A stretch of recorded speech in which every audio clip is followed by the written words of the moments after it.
Movie की शुरुआत होती है अहमद नाम के एक आदमी से जो रोज सुबह सुबह अपनी ठेला गाड़ी को धक्का मारकर न्यूयॉर्क सिटी में ले जाता था। हर दिन वो एक थका देने वाली रूटीन जीता था। वो अपनी ठेला गाड़ी गराज से लेकर मैनहट्टन के कोने तक जाता था। अहमद एक स्ट्रीट वेंडर बन गया था। वो न्यूयॉर्क की सड़कों पर चलने वाले लोगों को कॉफी, डोनट और सिगरेट बेचता था।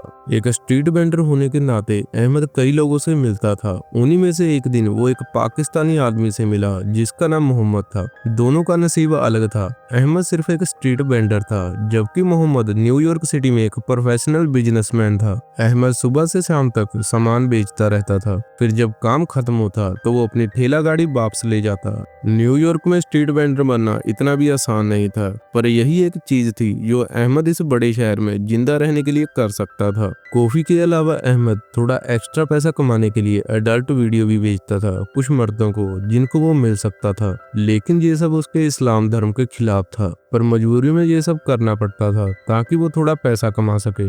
अहमद एक छोटे और सस्ते फ्लैट में रहता था जहां बस वो सो सकता था। इस जिंदगी में अहमद की अपनी मुश्किलें भी थी। जिंदा रहने के स्ट्रगल के साथ साथ वो अपने बच्चे की कस्टडी के लिए भी लड़ रहा था। काफी महीनों से उसने अपने बच्चे को देखा नहीं था। अपनी बीवी की मौत के बाद अभी उसका बच्चा उसकी सास के पास था, और अमेरिका में बायोलॉजिकल पेरेंट्स भी अपने बच्चे को तब तक नहीं रख सकते जब तक वो उसको अच्छी जिंदगी ना दे सके, जैसे कि अच्छा घर और ठीक सैलरी। लेकिन अहमद के पास तो सिर्फ छोटा सा अंधेरे से भरा और गर्मी वाला फ्लैट था। एक दिन मोहम्मद ने, जो अब अहमद का रेगुलर कस्टमर बन गया था, उसे अपना नंबर दिया और बोला कि वो अहमद को एक नौकरी दिला देगा ताकि वो एक पाकिस्तानी भाई की मदद कर सके। उस रात अहमद मोहम्मद के अपार्टमेंट गया ताकि उसके नए घर में थोड़ा काम कर सके। तब मोहम्मद को लगा कि अहमद का चेहरा कुछ पहचाना सा लग रहा है। पता चला अहमद एक टाइम का पाकिस्तान का एक मशहूर रॉक स्टार था। मोहम्मद को यकीन नहीं हुआ और उसे बुरा लगने लगा एक आर्टिस्ट से अपने घर को पेंट करवाने में। अहमद ने कहा कि वो सब उसका पास्ट था और अब उसे पैसा चाहिए और वो कुछ भी करेगा। फिर मोहम्मद ने अहमद को अपने साथ चलने को कहा और अपने एक दोस्त से मिलाया। उसने उम्मीद की कि अहमद वहां कनेक्शन बना सके ताकि वो फिर से स्टेज पर वापस आ सके।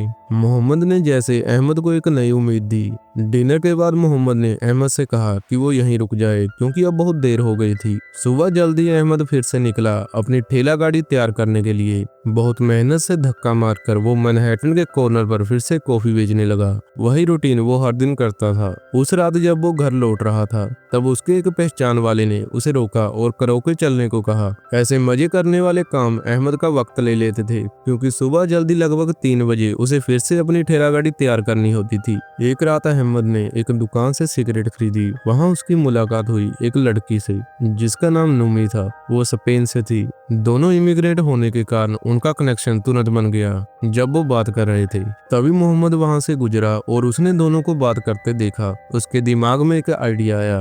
कुछ दिन बाद मोहम्मद ने नुमी को भी इनवाइट किया उस पार्टी में जिसका जिक्र उसने अहमद से पहले किया था। उस वक्त मोहम्मद ने इन दोनों का परिचय अपने एक दोस्त से करवाया जिसका नाम मानिश था। मोहम्मद की बात सुनकर कि अहमद एक फॉर्मर रॉक स्टार था, मानिश ने कहा शायद वो अहमद के लिए कुछ कर सके क्योंकि वो अक्सर उन इमिग्रेंट्स की मदद करता था जो उनकी तरह थे। लेकिन पार्टी खत्म होने से पहले अहमद को निकलना पड़ा क्योंकि उसे अपनी ठेला गाड़ी तैयार करनी थी। कुछ दिन बाद नुमी अहमद के ठेले के पास आई और उसे एक म्यूजिक मैगजीन दी क्योंकि उसने सुना था कल रात की पार्टी में कि अहमद एक फॉर्मर रॉक स्टार था। दोनों ने कल रात की पार्टी के बारे में बात की।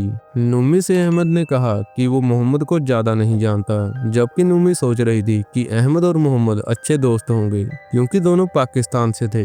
काम के बाद अहमद ने नुमी को उसकी दुकान पर जाकर मिलना चाहा। फिर अहमद ने नुमी को कराओके चलने का इनविटेशन दिया, लेकिन गाने की बजाय दोनों ने अपनी अपनी जिंदगी के बारे में बातें की।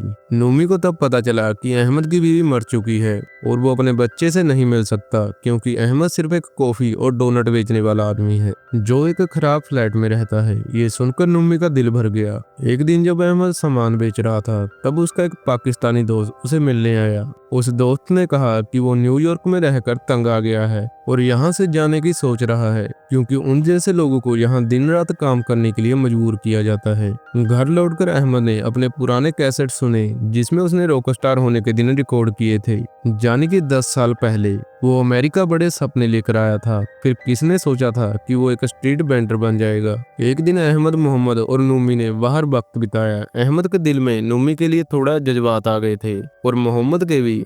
तीनों अक्सर मोहम्मद के नए अपार्टमेंट में मिलते रहते थे, पर वहां मोहम्मद ने जैसे अपनी पोजीशन क्लियर कर दी थी नूमी के सामने जब उसने अहमद को कचरा फेंकने को कहा, क्योंकि अब अहमद उसके साथ काम करता था अपार्टमेंट ठीक करने में। अहमद के कॉफी के ठेले का बिजनेस अब चल पड़ा था क्योंकि उसके रेगुलर कस्टमर थे, पर अब वो एडल्ट वीडियो नहीं बेचता था। वैसे भी अब ऐसे वीडियो लेने वाले लोग बहुत कम बचे थे, इसलिए उसने मोहम्मद से बोला कि वो एडवांस में 500 दे दे काम खत्म होने से पहले। ये सुनकर मोहम्मद ने उसकी मदद करने के लिए हाँ कह दिया। फिर मोहम्मद को अहमद के पास से एडल्ट वीडियो की डीवीडी मिली। वो हैरान रह गया कि अहमद पैसे के लिए ऐसे वीडियो भी बेचता था। मोहम्मद ने 2 कैसेट उठाई ताकि अपने दोस्त को दे सके। उसके बाद मोहम्मद ने कहा कि वो नूमी को ओपेरा ले जाने का प्लान बना रहा है। अहमद ने जैसे दिखाया जैसे उसे कोई फर्क नहीं पड़ता। मोहम्मद के दिए हुए 500 और अपनी सेविंग मिलाकर अहमद ने अपने ठेले का इंस्टॉलमेंट भर दिया।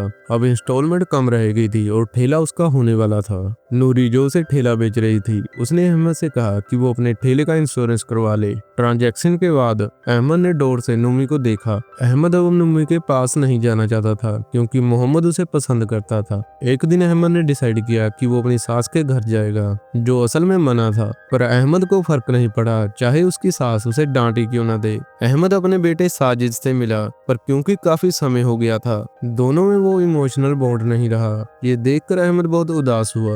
उसने इरादा किया कि वो एक अच्छा अपार्टमेंट लेगा और ज्यादा मेहनत करेगा ताकि अपने बेटे साजिद को वापस ले सके। बेड पर बैठे बैठे जब वो लिरिक्स लिख रहा था, तब उसने देखा कि उसकी बिल्ली बीमार है, तो उसने नूमी से कहा कि वो उसके साथ चले उसके एक पहचान वाले एनिमल डॉक्टर के पास। डॉक्टर ने अहमद से कहा कि उससे अपनी बिल्ली को छोड़ देना चाहिए और उसे कचरे में डाल देना चाहिए, क्योंकि न्यूयॉर्क में रूल है कि वहाँ किसी जानवर को दफनाना मना है। अहमद को न्यूयॉर्क के रूल्स की परवाह नहीं रही। उसने अपनी बिल्ली को अपार्टमेंट के पीछे जमीन में दफनाया। सुबह जब बारिश हो रही थी और कोई कस्टमर उसके ठेले के पास नहीं आ रहा था, अहमद ने अपने गुजारे हुए दिन याद किए जब वो और उसकी बीवी इसी ठेले से मिलकर कॉफी और डोनट बेचा करते थे। एक रात अहमद ने मानिश के लिए काम किया, जो मोहम्मद का दोस्त था। उसने उमेरा के टिकट काउंटर पर गार्ड बनकर काम करना था, पर जब उसने वहां नूमी को मोहम्मद के साथ देखा तो अहमद को लगा कि वो काम उसके लिए नहीं है। वो तुरंत मानिश के पास गया और बोला कि ये काम उसके लिए सही नहीं है। सुबह अहमद फिर से अपने ठेले के पास गया। नूमी वहां आई और पूछा कि अहमद ने टिकट काउंटर का काम क्यों छोड़ा।